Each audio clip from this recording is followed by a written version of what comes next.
ശബരിമല സ്വർണ്ണക്കൊള്ളയിൽ നിർണായക വിവരങ്ങൾ SITക്ക്. സംസ്ഥാനത്തിന് പുറത്ത് ഗൂഢാലോചന നടത്തിയ സംഘത്തെ തിരിച്ചറിഞ്ഞു എന്നാണ് സൂചന. ഉടൻ നോട്ടീസ് നൽകി ഇവരെ വിളിച്ചുവരുത്തും. 2019 ദേവസ്വം ബോർഡിന്റെ മിനിറ്റ്സ് പിടിച്ചെടുത്തിട്ടുണ്ട്. ഹൈക്കോടതി നിർദ്ദേശിക്കും മുൻപാണ് SITയുടെ നീക്കം. നിലവിലെ ബോർഡ് പ്രസിഡന്റ് PS പ്രശാന്തും അന്വേഷണ പരിധിയിലാണ്. ഹരിമോഹനും റോഷിപാലുമുണ്ട് കൂടുതൽ വിവരങ്ങളുമായി. Harimohan, good morning. Roshipal, very good morning. ഇന്നലത്തെ ഹൈക്കോടതിയുടെ ഇടക്കാല ഉത്തരവിലൂടെ ഈ പ്രസിഡന്റിനും ഈ ദേവസ്വം ബോർഡിനും ഈ ഉത്തരവാദിത്വത്തിൽ നിന്ന് ഒഴിഞ്ഞു നിൽക്കാൻ കഴിയില്ല എന്നുള്ളത് ഏറെക്കുറെ വ്യക്തമായിരിക്കുകയാണ്. 2025 ഇതേ ഉണ്ണികൃഷ്ണൻ പോറ്റിയുടെ കയ്യിൽ ഈ പാളികൾ കൊടുത്തുവിട്ടത് 2019 ചെറുമോഷണം മറച്ചുവെക്കാൻ വേണ്ടിയായിരുന്നോ എന്നാണ് കോടതി ചോദിച്ചിരിക്കുന്നത്. ഇതൊരു വലിയ സാധ്യതയായി തന്നെ കോടതി കണക്കാക്കുകയും ചെയ്യുന്നു. ഇന്നിപ്പോൾ SITയുടെ അന്വേഷണം ഒരു ഘട്ടത്തിലേക്ക് എത്തി നിൽക്കുമ്പോൾ ഈ ദേവസ്വം ബോർഡ് കൂടി പ്രതിസ്ഥാനത്ത് വരുന്ന രീതിയിലാണ് കാര്യങ്ങൾ മുന്നോട്ട് പോകുന്നത്. ഇതിനിടയിൽ പ്രത്യേക സംഘത്തെക്കുറിച്ചുള്ള അന്വേഷണം ഇപ്പോഴും നടക്കുകയാണ്. ഈ ഉണ്ണികൃഷ്ണൻ പോറ്റി പറഞ്ഞ ഗൂഢസംഘത്തെക്കുറിച്ച് എന്തെങ്കിലും വിവരം ലഭിച്ചിട്ടുണ്ടോ ഹരി? Arun, good morning. പ്രധാനമായിട്ടും കാണേണ്ടത് ഇന്നലെ ഹൈക്കോടതി നടത്തിയ നിർദ്ദേശങ്ങൾ അല്ലെങ്കിൽ ഹൈക്കോടതി നടത്തിയ നിരീക്ഷണങ്ങളൊക്കെ തന്നെ വളരെ ഗുരുതര സ്വഭാവത്തിലുള്ളതാണ് എന്ന് കരുതേണ്ടി വരും. ദേവസ്വം ബോർഡിന് കൈകഴുകാൻ കഴിയില്ല എന്നുള്ള കാര്യം അവിടെ വ്യക്തമാവുകയാണ്.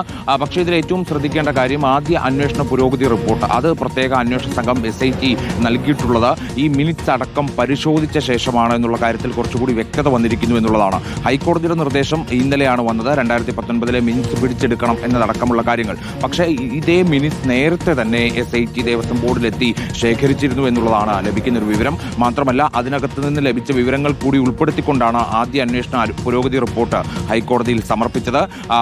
കുറേ രേഖകൾ കഴിഞ്ഞ കുറേ ദിവസങ്ങളിലായി പിടിച്ചെടുത്തിട്ടുണ്ട്. പക്ഷേ 2019 മിനിറ്റ്സ് എടുത്ത ദിവസം എന്ന് പറയുന്നത് പോറ്റിയെ കസ്റ്റഡിയിലെടുക്കുന്ന അതേ ദിവസം തന്നെയാണ് എന്നുള്ളത് കൂടി ഒരു പ്രത്യേകതയാണ്. മാത്രമല്ല ഇനിയും രേഖകൾ ലഭിക്കേണ്ടതുണ്ട്. പലപ്പോഴായി ദേവസ്വം ബോർഡിന്റെ അടുത്ത് സമീപിച്ചപ്പോൾ ലഭിക്കാതിരുന്ന കുറേയധികം രേഖകളുണ്ട്. അത് ഇന്ന് ലഭിക്കും എന്നുള്ളതാണ് പ്രതീക്ഷ.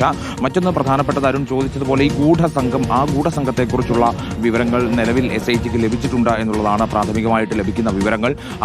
അവരിൽ കേന്ദ്രീകരിച്ച് അന്വേഷണം നടത്തിക്കൊണ്ടിരിക്കുകയാണ്. പരമാവധി ഇതിന്റെ ഗൂഢാലോചനയിൽപ്പെട്ട ആളുകളെ കണ്ടെത്തുക എന്നുള്ളതാണ് അന്വേഷണ സംഘം ഉദ്ദേശിക്കുന്നത്.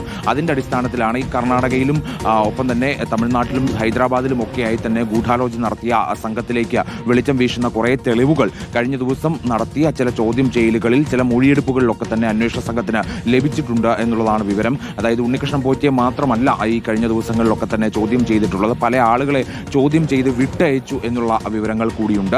അതായത് അനന്തസുബ്രഹ്മണ്യത്തെ കൂടാതെ ഉണ്ണികൃഷ്ണൻ പോറ്റിയുമായി അടുത്ത ബന്ധമുണ്ടായിരുന്ന ബംഗളൂരുവിലൊക്കെയുള്ള പല ആളുകളെ ഇത്തരത്തിൽ ചോദ്യം ചെയ്തിട്ടുണ്ട്.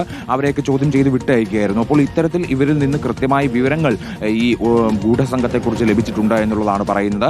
ഇനിയിപ്പോൾ അവരിൽ നിന്ന് മറ്റുള്ളവരിലേക്ക് കൂടി ബന്ധിപ്പിച്ചുകൊണ്ടുള്ള പാലം നിർമ്മിക്കുകയാണ് ഇനിയിപ്പോൾ പ്രത്യേക അന്വേഷണ സംഘത്തിന്റെ ഒരു രീതി, അല്ലെങ്കിൽ അവർ ഉദ്ദേശിക്കുന്നത് അങ്ങനെയാണ്.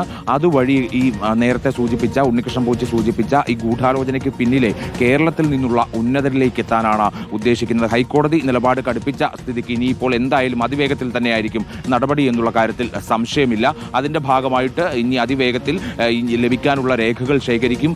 പരമാവധി ചോദ്യം ചെയ്യാനുള്ളവരെ കസ്റ്റഡിയിലെടുത്ത് തന്നെ ചോദ്യം ചെയ്യുക എന്നുള്ള നിലപാടിലേക്ക് തന്നെ അന്വേഷണ സംഘം പോകും എന്നുള്ളതാണ് ഈ ഘട്ടത്തിൽ മനസ്സിലാക്കാൻ സാധിക്കുന്നത്. അതിൽ ഏറ്റവും എടുത്തു പറയേണ്ടത് നാഗേഷ് അടക്കമുള്ള ആളുകൾ, കഴിഞ്ഞ ദിവസങ്ങളിലൊക്കെ തന്നെ നാഗേഷിന്റെ ഫോൺ സ്വിച്ച് ഓഫ് ആയിരുന്നു. എവിടെയുണ്ട് എന്നതടക്കമുള്ള കാര്യങ്ങളിൽ ഇപ്പോൾ ഒരു സൂചന അന്വേഷണ സംഘത്തിന് ലഭിച്ചിട്ടുണ്ട്. ഉടൻ തന്നെ അത്തരത്തിലുള്ള ചോദ്യം ചെയ്യൽ ഉണ്ടാവുമെന്ന് പ്രതീക്ഷിക്കുന്നു. Okay, thank you. Roshi, very good morning. Roshi, ഈ ബോർഡിലേക്ക്, അതായത് 2019 ബോർഡ് വരെയാണ് ഇതുവരെ പ്രതിസ്ഥാനത്ത് നിന്നതെങ്കിൽ 2025 ബോർഡിലേക്ക് കാര്യങ്ങൾ നീങ്ങുകയാണ്. ഇതിൽ പ്രശാന്തിനോ ബാക്കിയുള്ള ഉദ്യോഗസ്ഥർക്കോ ഒന്നും ഒഴിഞ്ഞു നിൽക്കാൻ കഴിയില്ല എന്നാണ് കോടതി പറയുന്നത്. ഉത്തരവാദിത്വം 2025 ബോർഡിനുമുണ്ട് എന്ന് ഹൈക്കോടതി പറയുമ്പോൾ കുരുക്കായി മാറുകയാണോ റോഷി? പ്രശാന്തിനും അതേപോലെ ദേവസ്വം വകുപ്പ് മന്ത്രിയും ഒക്കെ ഇനിയിപ്പോൾ അന്വേഷണ പരിധിയിലേക്ക് വരുമോ? അരുൺകുമാർ, പുതിയ നിലവിലെ ദേവസ്വം വകുപ്പ്, അത് ദേവസ്വം മന്ത്രി VN വാസവനും നിലവിലെ ദേവസ്വം ഭരണസമിതി അധ്യക്ഷൻ പ്രശാന്ത് ഉൾപ്പെടെയുള്ളവർ സംശയമുനയിലാവുകയാണ്. അത് ഹൈക്കോടതിയുടെ പരാമർശങ്ങളടക്കം കുരുക്കാണ്. കാരണം ഉണ്ണികൃഷ്ണൻ പോറ്റി ദ്വാരപാലക വിഗ്രഹം അറ്റകുറ്റപ്പണിക്ക് വിളിക്കുന്നത് അടക്കം സംശയമാണ്. മാത്രവുമല്ല പഴയ കാര്യങ്ങൾ മറച്ചുവെക്കാൻ ഭരണസമിതി ശ്രമിച്ചോ എന്നടക്കമുള്ള സംശയങ്ങൾ ഹൈക്കോടതി ഉയർത്തിയ സാഹചര്യം കൂടിയുണ്ട്. വലിയ കുരുക്കാണ്. വലിയ രാഷ്ട്രീയ പ്രതിരോധം CPM അടക്കം ഈ കാര്യത്തിൽ തീർക്കേണ്ടി വരും. കാരണം നിലവിലെ ഭരണസമിതിക്കോ സർക്കാരിനോ ഉത്തരവാദിത്വമില്ല എന്ന നിലപാട് തന്നെയായിരുന്നു മന്ത്രിയും ഭരണസമിതി അധ്യക്ഷനായ PS പ്രശാന്ത് അടക്കം പ്രതിരോധിച്ചത്. പക്ഷെ അങ്ങനെയല്ല കാര്യങ്ങൾ പോകുന്നത്. ഇനി മിനിറ്റ്സ് അടക്കം വിശദമായി പരിശോധിച്ചു കഴിഞ്ഞാൽ അതിൽ നിലവിലെ ഭരണസമിതിക്ക് എന്തെങ്കിലും ഉത്തരവാദിത്വമുണ്ടോ എന്ന് കണ്ടെത്തിയാൽ അത് വലിയ തിരിച്ചടിയാകും ഭരണസമിതിക്ക് എന്ന കാര്യത്തിൽ സംശയമില്ല. ഉണ്ണികൃഷ്ണൻ പോറ്റിക്ക് ഈ ഭരണസമിതിയുമായി അല്ലെങ്കിൽ ഉദ്യോഗസ്ഥന്മാരുമായി നിലവിൽ തന്നെ ബന്ധമുണ്ട് എന്ന രീതിയിലേക്കാണ് കാര്യങ്ങൾ പോകുന്നത്. ഏതായാലും അന്വേഷണം ആ നിലയിലേക്ക് പോകുമ്പോൾ അവിടെ നിന്നുള്ള പുതിയ കണ്ടെത്തലുകൾ എന്തായിരിക്കും, അടുത്ത തവണ ഹൈക്കോടതിയിൽ സമർപ്പിക്കുന്ന ഇടക്കാല റിപ്പോർട്ട് ഇക്കാര്യത്തിൽ നിർണായകമാകും. ആ റിപ്പോർട്ടിൽ നിലവിലെ ഭരണസമിതിയുടെ പങ്കാളിത്തം, അത് സംബന്ധിച്ചുള്ള അന്വേഷണത്തിന് വിശദാംശങ്ങൾ ഉണ്ടാകും. ആ സമയത്ത് ഹൈക്കോടതി എടുക്കുന്ന നിലപാടും നിർണായകമാകും.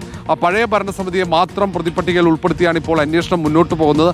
ഇനി നിലവിലെ ഭരണസമിതി കൂടി പ്രതിപട്ടികയിൽ വരുമോ എന്നതാണ് ഏറ്റവും പ്രധാനമാവുക. അരുൺകുമാർ. Okay, thank you. നമുക്കൊപ്പം റോഷിയാണ് ചേർന്നത്.